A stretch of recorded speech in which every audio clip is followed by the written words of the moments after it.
And there are all these myths. They say, well, American workers get paid more. That's not the case. They're pretty comparable. And they say, well, it's a union problem. Well, no, they have pretty contentious protests in Korea when they're a union.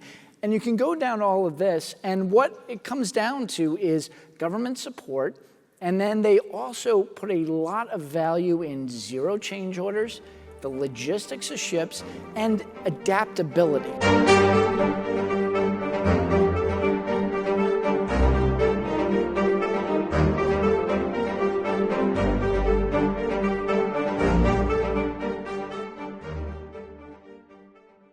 Hello, everyone. This is Admiral Jamie Foggo from the Center for Maritime Strategy at the Navy League of the United States, just outside Washington, D.C. You're listening to Maritime Nation, the Center for Maritime Strategy's podcast designed to dive deeply into the policy challenges facing America's sea services and the role of the United States as a sea power on the global stage. Thank you to Dataminr for sponsoring Season 4 of Maritime Nation. Now, we're here at Sea, Air, Space, the best symposium on the maritime domain in the country, in April of 2025 at the National Harbor and the Gaylord Hotel. We're honored today to be joined by Sanjana Shashikumar and John Konrad. Sanjana is the Senior Regulatory Analyst at Core Power, where her work focuses on engagement within the nuclear and marine regulatory environment across international, federal, and industry stakeholders.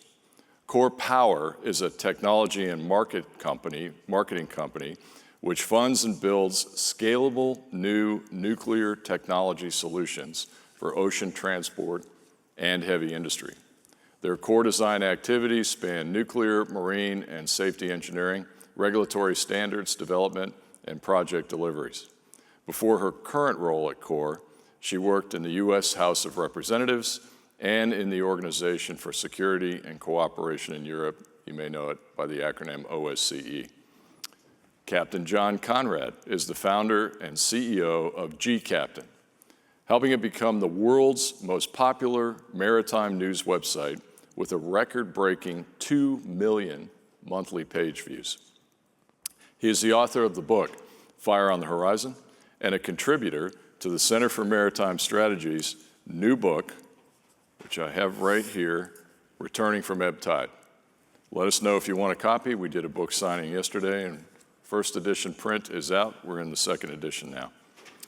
John is licensed to captain the world's largest ships and has sailed from numerous ports around the world. John has built some of the world's most advanced ships and managed billions of dollars of offshore construction projects in some of the world's harshest marine environments. John is a distinguished alumnus of New York Maritime College.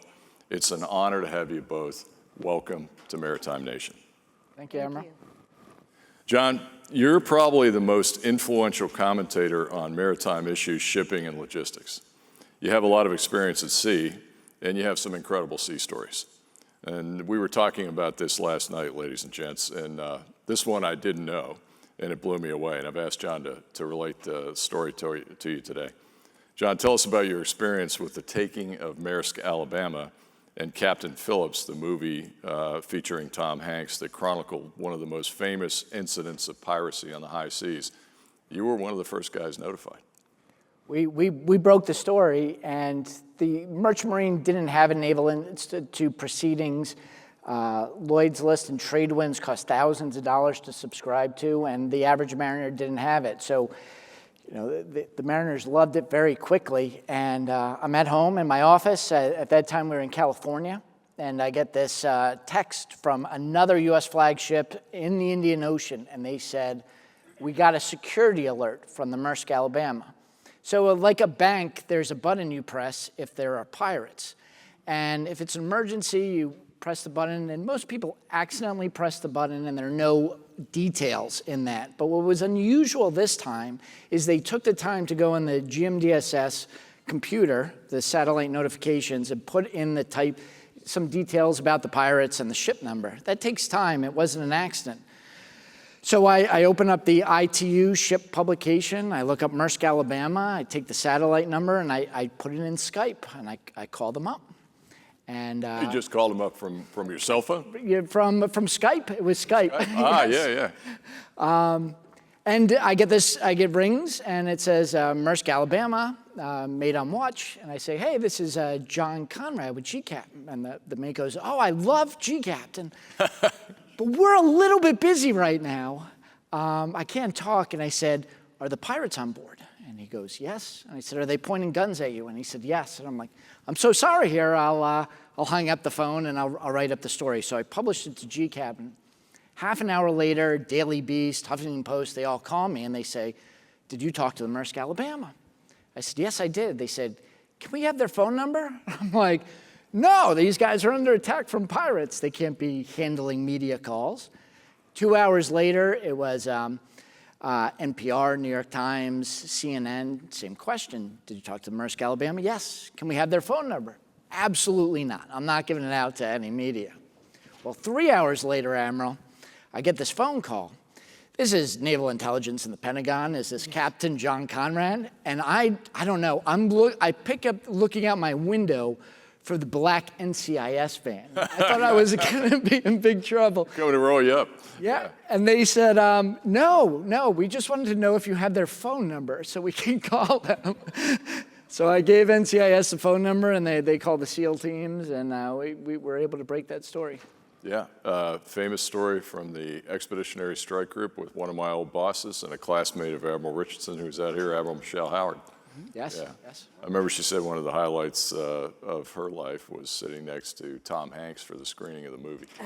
And yeah, so what had happened at the time that you called the mate? Were you able to kind of do a timeline? I mean, where was Captain Phillips? Was he still on board? Had he been taken away? Were they down in some secure room or what?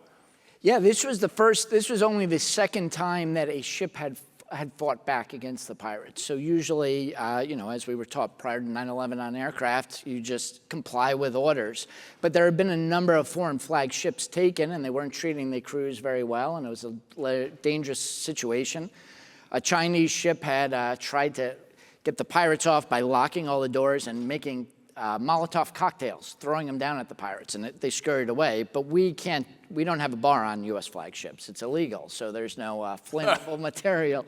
So they split up the crew, and the pirates had to go and chase them in the engine room, and they hid out and fought back. And the captain eventually said, "I'm the valuable one, Captain Phillips. Take me." And the pirates were bad about, they did not want to get attacked more. There were some injuries and everything else. And they said, these Americans will defend our ships, as the Merchant Marine always did. So Captain Phillips convinced the pirates to go out on the lifeboat, and then they saving the ship and the crew, which sailed to Africa. Wow, what a story. That's great, John. Thanks for sharing that with us. And you just think about serendipity, getting that note and following up. And it just goes to show that you're a merchant marine captain of unlimited tonnage. However, you're a great beat reporter, too. So thanks for that. And who knows if that made a difference in the ability to react to that call and might have saved lives. You've all seen the movie. You know that the pirates were taken down and several of them were killed. Okay, let's get back to the topic du jour, which is commercial maritime shipbuilding and advocacy. John, there's been an explosion of interest in this with the SHIPS Act and also with the Shipbuilding Office at the National Security Council, headed by Dr. Jerry Hendrickson Bennett. And I think it's a renaissance of, or a political awakening to the importance of what you and the Merchant Marine actually do. But what brought this about? Why do you think this is happening now? Why is this a top 5 priority for President Trump? Right, so going back to World War II, the Navy, the Merchant Marine, the Coast Guard, and the Marine Corps were under the Navy. And when the DOD was set up, Army split off from Air Force, but they kind of got 2 votes against the Army, the Navy's 1 vote, right? So how the Navy survived that is they say, we can't use our budget for the Merchant Marine, Coast Guard, and we're gonna cast you off on your own. Marine Corps had very influential senators, congressmen who fought back. Coast Guard decided to be military. Merchant Marine decided we're gonna team up with Wall Street and go up. And we sort of parted ways. There's been some confusion between it. Military Sealift Command is run by merchant mariners, and the Navy has been hiring more merchant mariners. But the two communities don't talk very well. And I knew a lot of naval guys, and I'd been advocating, along with some others, we got to get on the same team right now. And Admiral Foggo, you started the Center for Maritime Strategy. That was a big initial part. You had Brent Sadler at Heritage doing revolution in shipping. And then Bruce Kimbrell was in Admiral Gilday's office, a Navy intel officer, and transitioned to Waltz's team in Congress. And a bunch of us got together, commercial guys like me, Sal Mercogliano, Craig Hooper's another one, and sat down with the Navy guys and said, how can we work together? And that was, Sal Mercogliano really got me interested in this like 5 years ago, saying the reason China has such a powerful Navy is because they're investing in commercial yards. They're building the factories that do the machining, the equipment, building the engines, and then they're using that for Navy shipbuilding. And I said, that's interesting, Sal. He started writing for G-Captain.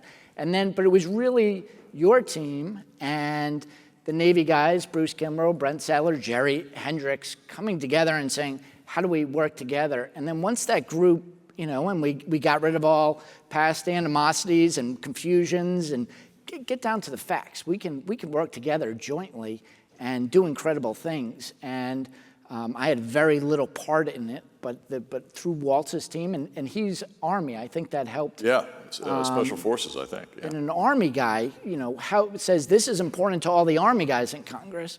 And that joint collectiveness, I think the ball just started rolling until it got the attention of some big media, some big people on both sides of the aisle, Mark Kelly, Carlos Del Toro on one side, and then Mike Waltz and Donald Trump himself wants to, you heard the second ad today say, Trump says shipbuilding, shipbuilding, shipbuilding.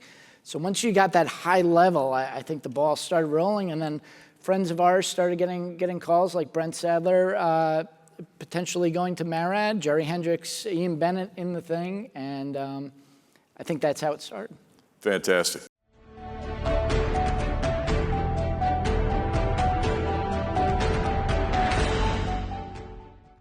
Well, thanks for the rundown, John. And let me turn to Sanjana now.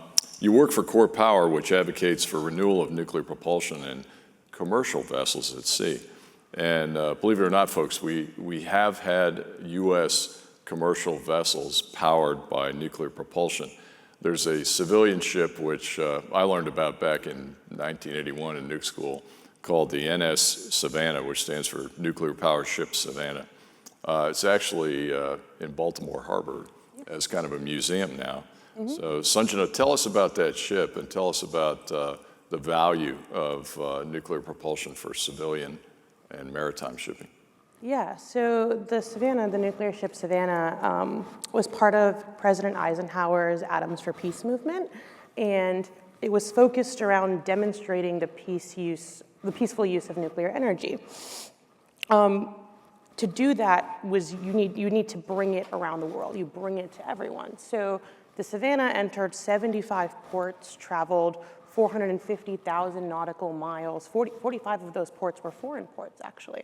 And the Savannah was able to demonstrate safe use in ports, port calls, port guidance. Over 1.7 million people visited the Savannah through this journey. It was able to demonstrate the peaceful use of nuclear in the maritime industry. Now we're looking at a new technology. We're looking at advanced nuclear reactors to build on the legacy that the Savannah has demonstrated to be the catalyst for the commercial maritime industry. So to reinvigorate and provide new solutions to a lot of the challenges that we're facing that John outlined in particular, especially here in the United States. Fantastic. And John mentioned the White House's nominee, presumptive nominee, to be the administrator of the United States Maritime Administration, MARAD, and that's Brent Sadler. Mm-hmm. Brent's a personal friend. He's a Navy captain. I think with a little tongue-in-cheek, John was telling me he's a submariner, not a merchant marine guy, but that's okay, because he's a really good guy. He's also an Olmsted Scholar, which is a foundation that I belong to. We send officers all over the world to learn a foreign language and get a degree in a foreign university. So he is acculturated to foreign cultures, extremely well educated. You know, and he was a beat reporter himself. I think he worked for the Washington Post at one time, but just a great guy. And so I couldn't think of a better person to be nominated for this position.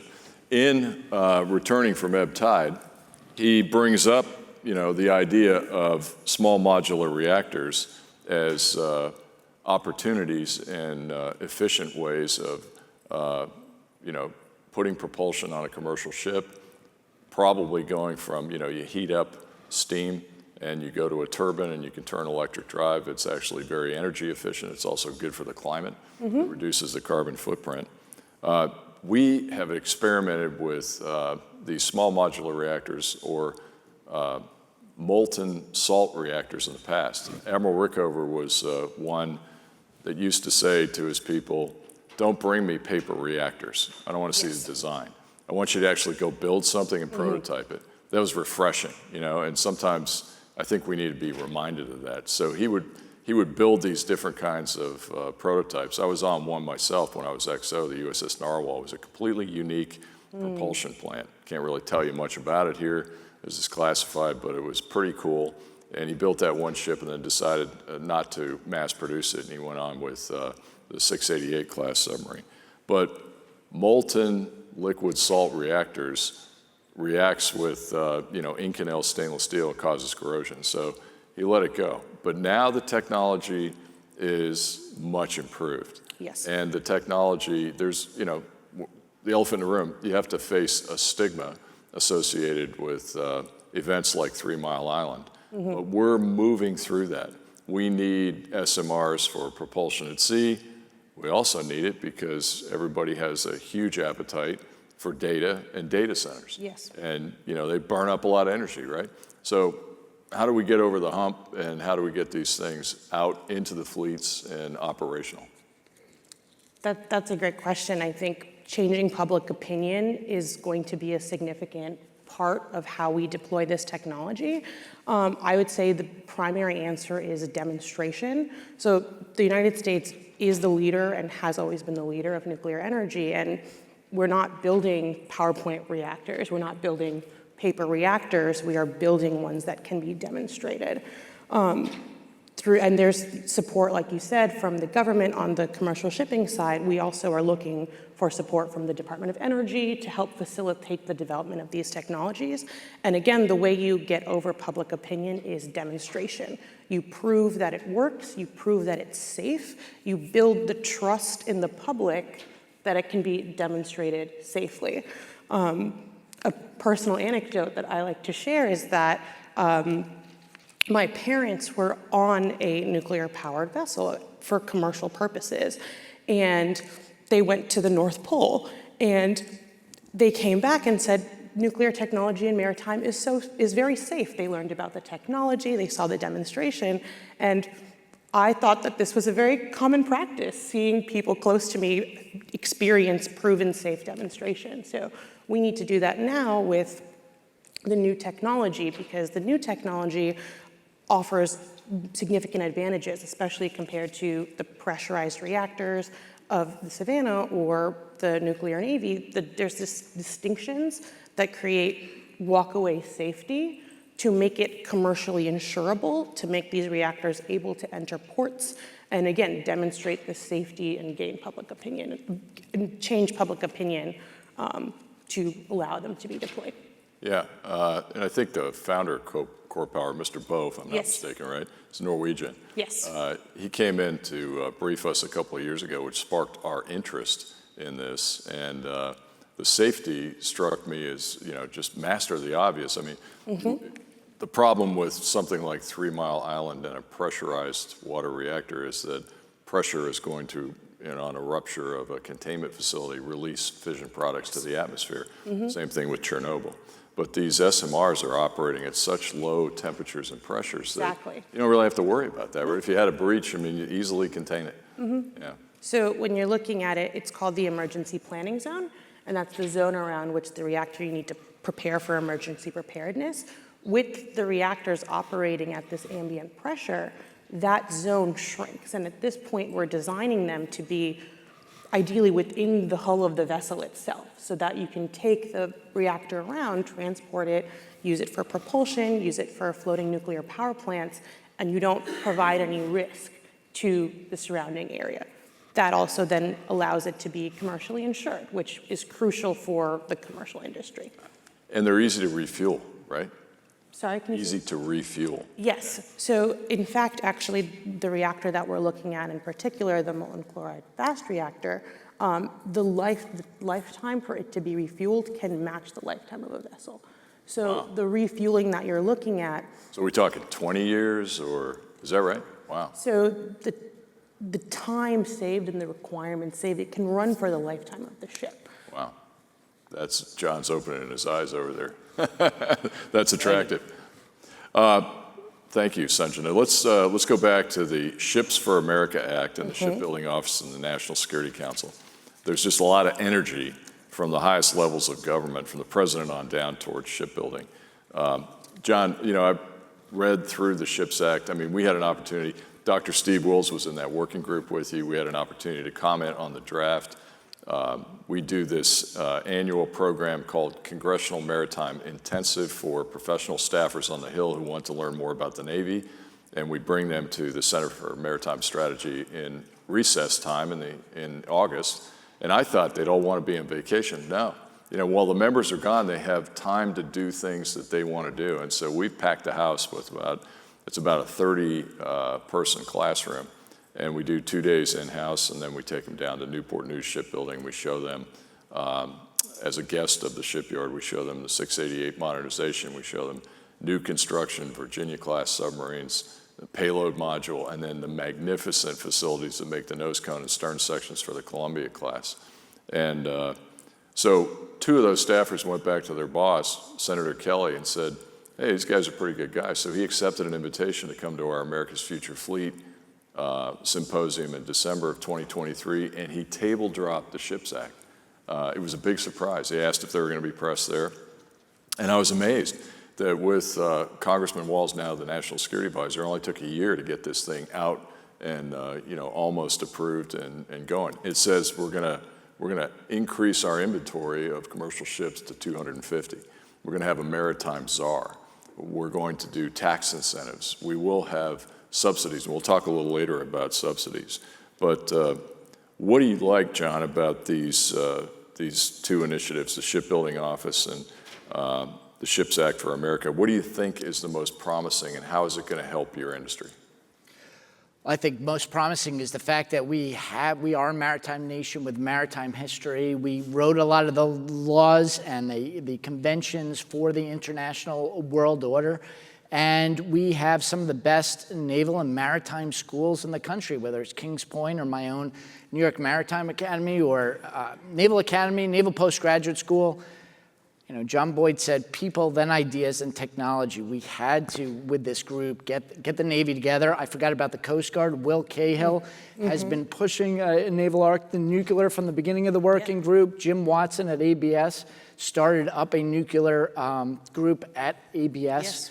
And it's really about listening to each of these people. The Navy guys had a very different outlook of what they needed, what we needed, the Coast Guard needed, and how do you tap into those opportunities without just throwing more money at the problem. And the Navy's got a big budget, but they are the customer. It's the Maritime Administration, which has the connections to Wall Street. You're talking to the yards, and these are private companies that have financial balance sheets. And there's this misnomer that, the shipyards are making all of this money. But then you look at VT Halter, for example, was bought by a Singaporean company. They bought the yard. They put in $400 to $500 million in development. They had $8 to $9 billion in government contracts, namely the icebreaker. And the foreign company got so frustrated with the red tape and the government process and not having the right people at the table that they sold the entire yard for $16 million with an M. Saw that. And this is talking to the bankers, and they say, well, we don't need you to throw more cash and go from a $9 billion contract to 15. What we need is access to Wall Street capital. whether a lot of these, Wall Street, we are the fourth largest provider of capital to the maritime world at large. There are over 50,000 merchant ships in the world. We're number 3 or 4. And that capital goes to foreign countries, which are often building in China. How do we get them to come to us? And what Wall Street really says is we need to lower risk. If we put money in a public shipyard and it fails, could that become a public yard? Ideas like that. And a lot of those ideas didn't get into the bill because we wanted to keep it streamlined. What are the tax incentives? Can we do maritime prosperity zones? Can we put nuclear in there? Mm-hmm. Not that there's much in there that really throws money at nuclear, but just that demand signal from a prominent congressman, prominent senator, and hopefully signed by the president. Yep. Shows that leadership that we care about nuclear, we care about the technology, we care about the industrial base. Fantastic. Sanjana, anything on that? Yeah, I think I'll add that the aspect of nuclear propulsion is incredibly important. It's great to see this interest and this movement from the government, but nuclear can be a significant part of this movement, and seeing the direction and the pull also from that side and the energy side will be very important. I will say that there's also, in the Code of Federal Regulations, there is the support for the maritime civil nuclear propulsion programs. That's 15 CFR 744.5. And it also goes out to create this distinction between naval. So again, highlighting the importance that it is already the policy of the United States to support maritime nuclear propulsion. Bringing that together, bringing that forward in these can help bring it all together. Outstanding. Thank you.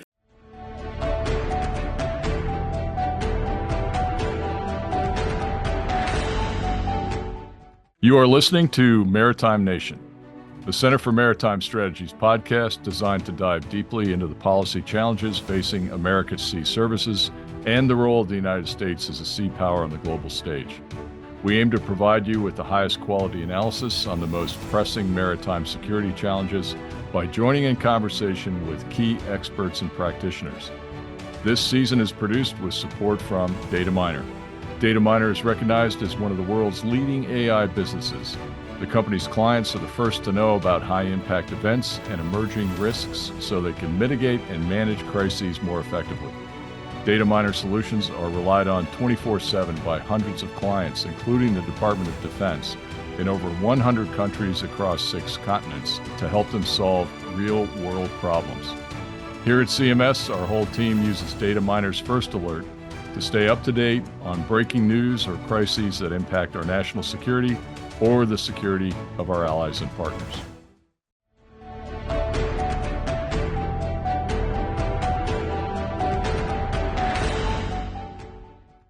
Let me turn to the question of foreign direct investment and foreign direct investments play in expanding the maritime industrial capacity of the United States. So the Center for Maritime Strategy was invited to Philadelphia Naval Shipyard. I'd actually never been inside the yard, John, and I was just hugely impressed by the footprint. There's a lot of space. I mean, there's a steel laydown area where, you're basically looking over the horizon. There's tons of space, which is what we need for expansion. And the group that invited us was Tote Services. They are a VCM, or a vessel construction manager, the interlocutor between the government, which in this case was MARAD, building the national security multi-mission vessel for our merchant marine academies, the state and national merchant marine academies. So these were magnificent vessels, and they're pumping them out on time and on budget, more or less, within a couple percentage points. And that's really unheard of. Hanwha bought that shipyard for $100 million. And so there may be opportunity for foreign direct investment in other places that might be able to do the same thing. What do you think? I think it's excellent. I worked for a year and a half at Samsung Heavy Industries in Korea, building BP's most technologically advanced drill ship at the time. It was almost $1 billion when said and done. Also at Samsung, I believe it was Samsung, it might have been Hanwha, they built the Shell Prelude, which is the largest ship ever built. It's an LNG FPSO. So this goes where the oil rig is, and when we don't have pipelines, the LNG, the natural gas, comes up, and they have freezing facilities on there to turn into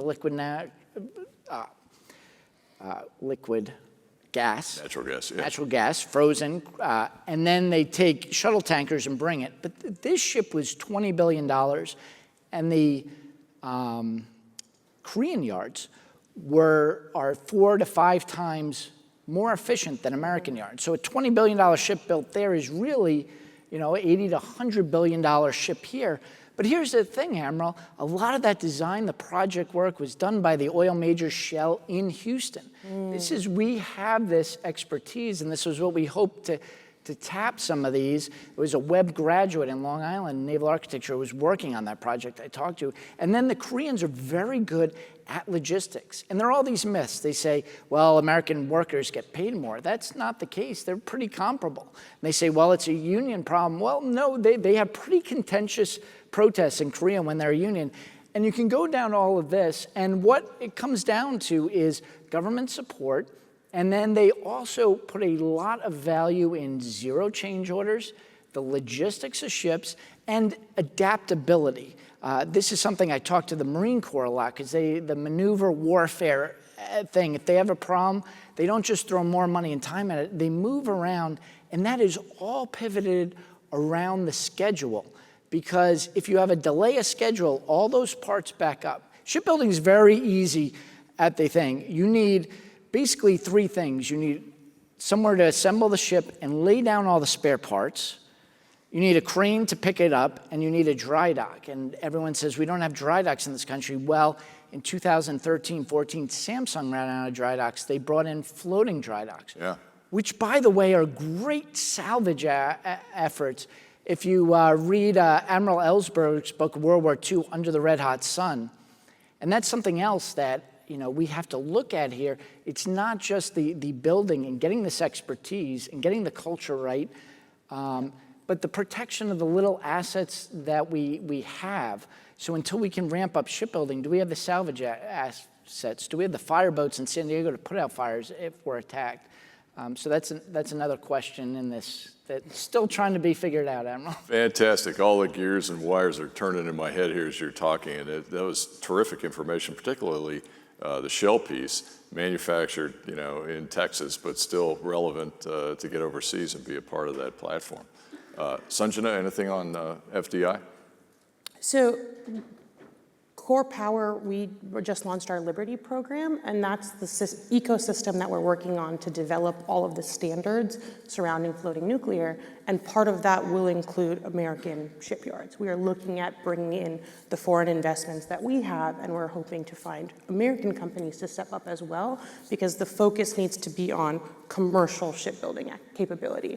It's my understanding that currently some of the foreign investments now are still focused on the lucrative side for naval shipbuilding, and it needs to be recentered to commercial. And that's something that our program is working on, to develop the shipbuilding capabilities, to develop shipyards, but as well as this ecosystem that surrounds all the standards for safety and security for floating nuclear. They need to be nuclear-grade shipyards that create these fast, high-quality, gold standard, superior nuclear-powered vessels. And that can be where the commercial shipbuilding capability can thrive. That's fantastic. So good luck with that, and keep us posted on your progress.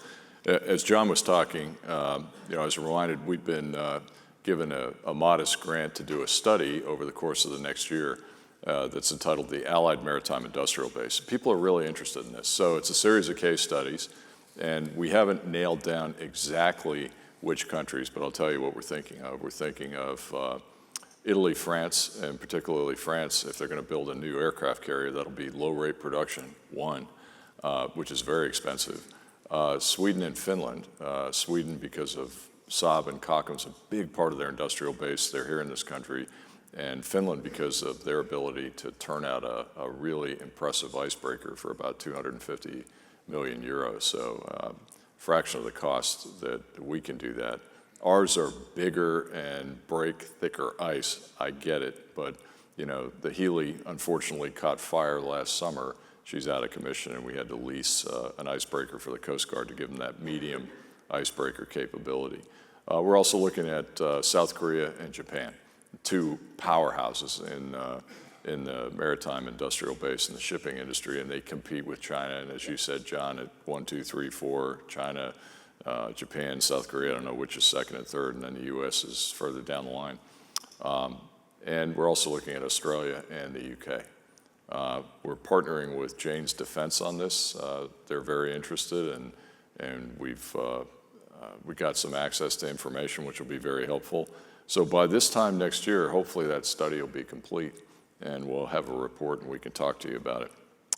Shifting gears, one of the things in the SHIPS Act, there are foreign practices. You know, we're all talking about tariffs now, so there is some cheating out there on the international stage. You know, China subsidizes most of its commercial ship construction. They have 5,600 Chinese flag vessels, you know, to our very small number. How many do we have, John? We have about 80 in international service, apart from the Jones Act fleet. Yeah, 80, so 5,680, we're outnumbered, you know, 6 ways from sundown.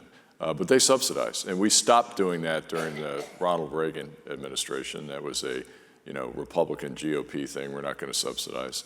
The SHIPS Act wants to get us back into subsidies. Do you think that's a good idea, and is it going to help us against the enormous numbers that China is producing? Mark Levinson wrote the iconic book, The Box, about the advent of container shipping. Great book, yeah. And John McCowan's in it with with Malcolm McLean and the building of Sealand.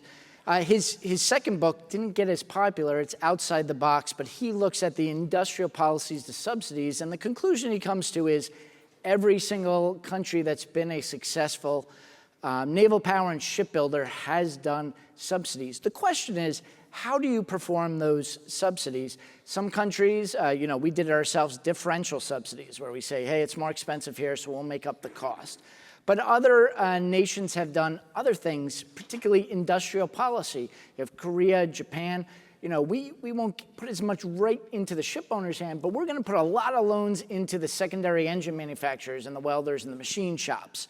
Germany's a very famous example. They became #1 in finance because they said, hey, this is a great for an IRA. They came up with an IRA or 401k program, which let people put money into ships directly in their investment. And it was a great investment because how ship finance works is you lose a ton of money for 10 or 15 years, and then you have a banner year where you make back all the profits and more.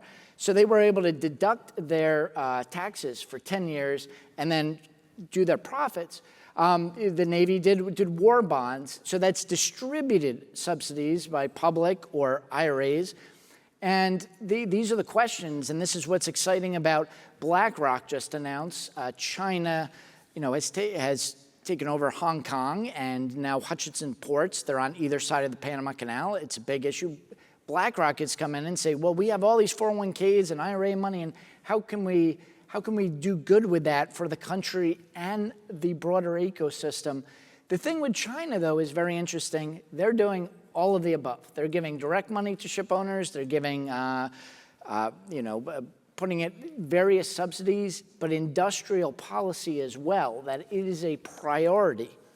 And why do they do this? You have to understand the impact of maritime trade. The estimates are global trade is $45 to $70 trillion with a T every year. 90% of trade is on ships. And this ties right into the financial system. I was very excited when Scott Bessent, our new Treasury Secretary, said he is spending 40 to 50% of his time on national security issues. And then he goes and talks about the Red Sea and the Panama Canal. And what that does is if you just take money and put it in a building, it's stagnant. But that money that changes hand with trade as a ship moves to Red Sea and it goes from one owner to another, the cargo, that provides liquidity into the system. And that liquidity gives us the global reserve. So when you say the Navy's protecting the reserve currency and our financial status in the Red Sea, it's very physical movement of goods.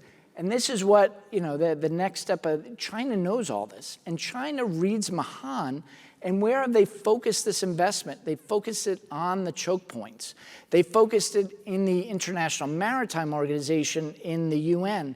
And they are very sneaky about this. So everyone wants to decarbonize, right? This is very exciting. Everyone in shipping, the ship owners are very excited about it. They're very excited about nuclear. Yep. China says, hey, we're going to do a global tariff and we're going to give money to the ships that are struggling. But where are all those ships going to go to get nuclear power, to get hydrogen, to get methane? And the UN can provide funding for research. Well, China has the only available shipyard, so all of that investment goes into China as a capacity. When China figures out nuclear and hydrogen and methane, they're going to switch it to naval production, as we've seen. They take the commercial yards, they perfect the technology, and then they build warships. So it seems like it's something really good, but if we haven't think of it, because we've abandoned it, we don't have a full-time ambassador to the International Maritime Organization. So the question is now, how do we help the world? And Europe really wants decarbonization and green and everything else, but how do we use our industry? And that's what's exciting about nuclear is we have the experts here that can participate. I think I'll just say that I don't think it's realistic to think that we can become cost competitive with China. And so what it needs to be is a new product. And China is doing this. Like you said, they're looking at nuclear. They're looking at these alternative fuels. The good thing is on the nuclear side, we are ahead of the game. We are 10 years ahead in the technology development. And so it just needs to come from, we just need to bring the maritime side back to where we're developing the technology to deploy it first. So we can be the leaders. The United States can be the ones who are making these nuclear-powered ships that are leading decarbonization, but also mitigating a lot of the challenges that the maritime industry is facing when it comes to fuel cost, fuel supply, volatility, port electrification, power to ports. The United States can be the leader. It's not realistic to think that we can be competitive without a new product, without this new technology. And we are leading, we need to follow through. I think that that's what my big takeaway has been. Absolutely. I mean, both of your comments sparked a number of things in my head. First of all, China has a strategy. Part of that strategy is One Belt, One Road. John, as you were talking about the BlackRock deal in Panama, I think that's a really good deal for us, and we need to pursue it and make sure that it goes to completion so that we can actually have U.S. interests running those ports on both sides of the Panama Canal and alleviate some of that tension that you saw come up in the first part of the Trump administration. But China's One Belt, One Road, quite frankly, has been very successful. We've seen them establish a base in Gwadar, Pakistan. I was Commander Naval Forces Europe and Africa while they built and poured concrete for 3 years right next to our base in the Horn of Africa, Camp Lemonnier. They built a base called Dorley. It now has a carrier pier that's got frigates and destroyers in there, and they can bring the Yao Ning or the Fujian, their aircraft carriers, in and anchor as they prepare to go up and through the Suez or back, to mainland China. They've also established somewhat of control over the port of Piraeus. And when I think about that, I think about Plato's Republic in the first line. I went down to the sea in ships in by the Piraeus from Cephalus. I wonder what he would feel like today knowing that the Chinese were pretty much running that port. And I remind my Greek friends that you invented the Trojan horse, but you have now invited it into the port of Piraeus, and beware of what happens after that.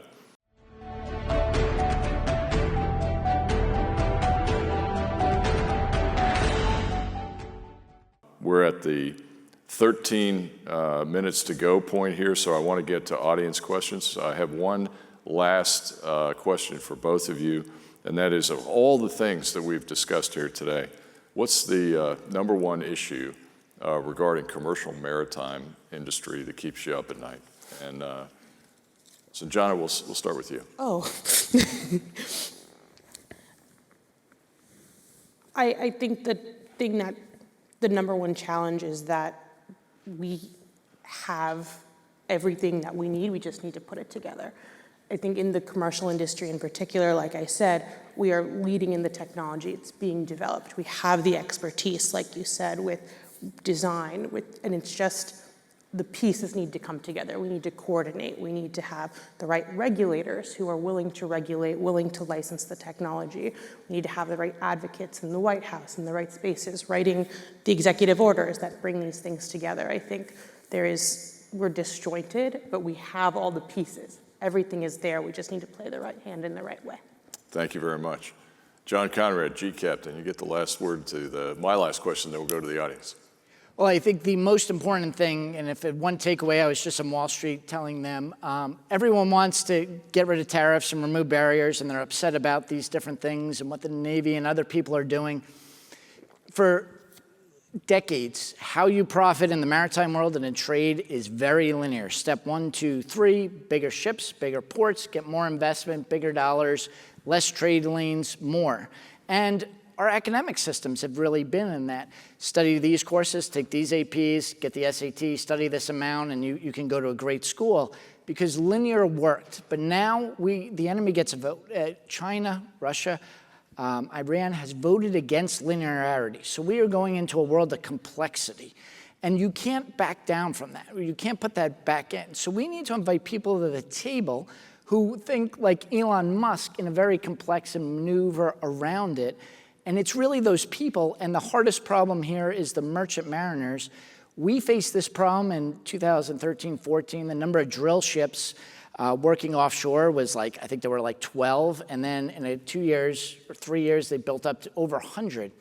And what I kept telling people is we can build, or Korea could, we can in the United States, they can build $1 billion drill ship in a year, but it takes 10 years to develop a captain in order to master that drill ship. You can do the lower ranks, but the chief engineers, the captain, the nuclear engineers, we got to develop those now, and we have to support them now, and we have to protect them in the Red Sea. We have to protect U.S. flagged. We have to look at missile defense on these and bring these guys into the joint conversation. I'm very excited the Navy's giving some combat ribbons to the MSC mariners. Yeah. And MARAD well-deserved. Well-deserved. Just saying thanks and getting them on board, but you have to, that takes more time than even building a ship, getting that merchant marine base and the shipbuilding base. Mm-hmm. And John, I think you ought to be the ambassador to the International Maritime Organization. But I accept. All right, ladies and gentlemen, we have a few minutes for questions. This is live audience. If you would, please, sir, take the mic at the center aisle there, because you're going to be on tape. And please state your name and ask your question. And if you have a particular guest that you'd like to address the question to, then let us know. Otherwise, Sanjana and John will try to answer it together. Yes, sir.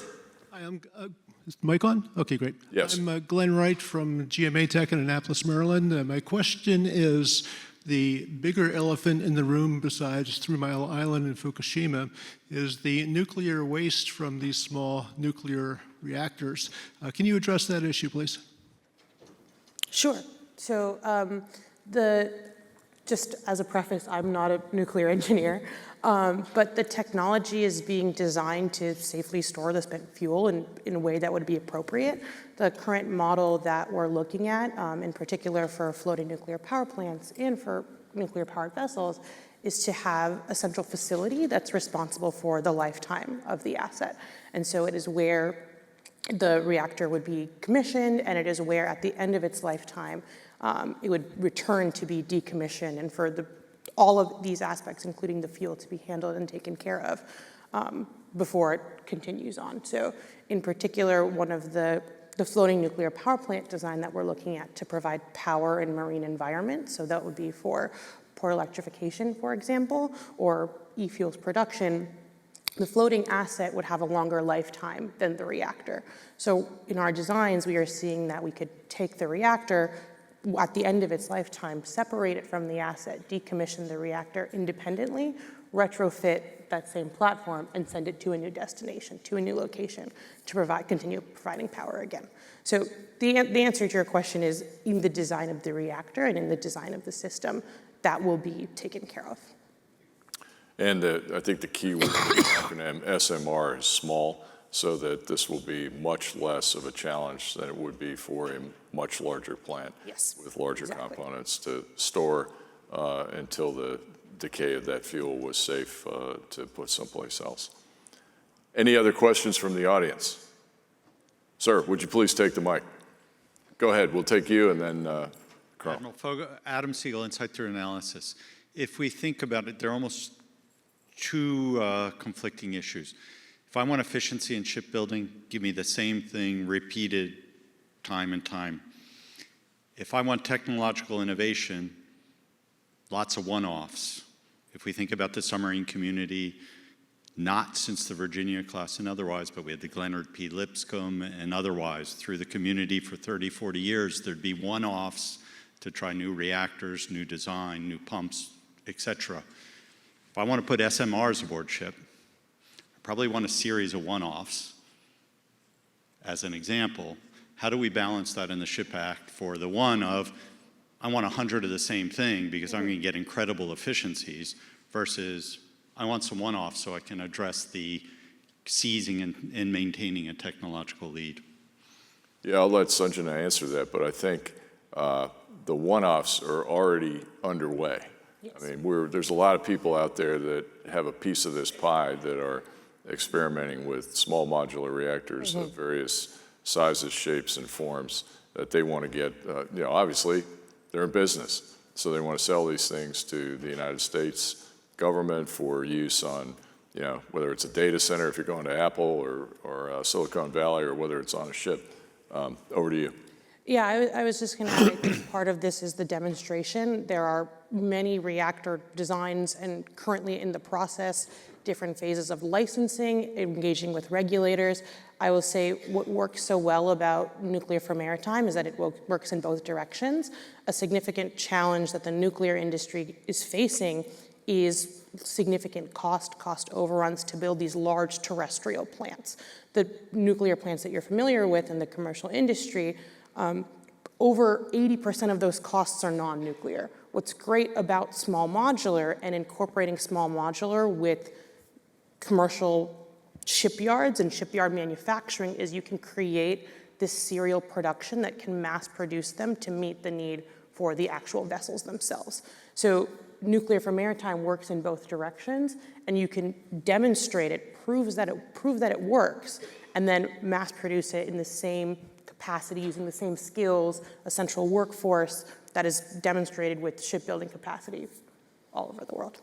John. Say something quick. Building big ships, I've built 1,000-foot ships in Korea, is really hard, but we have to lean on what we're really good at. In this country, we are really good at small workboats, private yachts, barges, those smaller vessels, and now you have companies like Saronic and Anduril building out these autonomous small ones, ramping up production. They're not very good about the Indo-Pacific. We can't send a drone over those thousands of miles. But all of these companies competing in nuclear on the small boats, a winner will emerge. And when that winner emerges, we need a big shipyard in order to pull up that design. So we have to support these small guys now, but we have that. So there has to be focus on the big ones. So when the nuclear is ready, the big shipyards will be ready, because those take time to develop. Absolutely, you're absolutely right. And a great point. Thanks for the question, Adam. Do we have one more question? Napoleon? Good, thank you. It's a great honor to be here. I'm Vaga Defense Cooperation Attaché, Colonel Kim. And this event is very meaningful because during this panel discussion, we mentioned about foreign investment. It's related with a partnership. So we can think about the partnership ways, short-term, mid-term, and long-term. So my question is that currently, considering the urgency of shipbuilding and the current area, what kind of ways we can follow short-term, mid-term, and long-term? Thank you. Okay, so sense of urgency. Thank you, Napoleon, from South Korea. How do we get there faster, short-term, mid-term, long-term? John, we'll start with you. There are problems working on the SHIPS Act, there are problems that have simple solutions but are politically very difficult, and there are politically easy things like doing modest support for nuclear that have really hard engineering problems. We have to look back through history, and we've solved a lot of this already. Toyota Manufacturing, they built car factories in the United States, and what they did is they brought in Japanese labor and workers to establish the culture and establish the processes that they already knew in Japan. And then they trained American workers. That is very difficult to do politically because you have to fix the visa program. We can reflag American ships right now, foreign ships, but we don't have the mariners. So can we have 3-year visas as we ramp up the training? So there are problems, and the interesting thing about the geopolitical mess is as tensions get harder, the political lessons go away. So it's where are we going to reach that tipping point where we put more options like visas and more foreign investment on the table? Sanjana. Yeah, I'll just add that I think that outside of the technology, a big part of this in the short term and long term is the regulatory framework surrounding these and the role of governments to provide the necessary support to allow those developments to happen, because these regulators are all going to be US regulators. They need to be the ones who are licensing the technology. And then when you're looking at vessels going into foreign ports, you need to have governments collaborating and working together to help facilitate port entry, especially for the first of a kind, for these first demonstrations, to prove again that these are safe, to demonstrate that they can work well. Fantastic. And folks, we're right on time. That's a wrap. Thank you to John Konrad and Sanjana Shashikumar for joining Maritime Nation.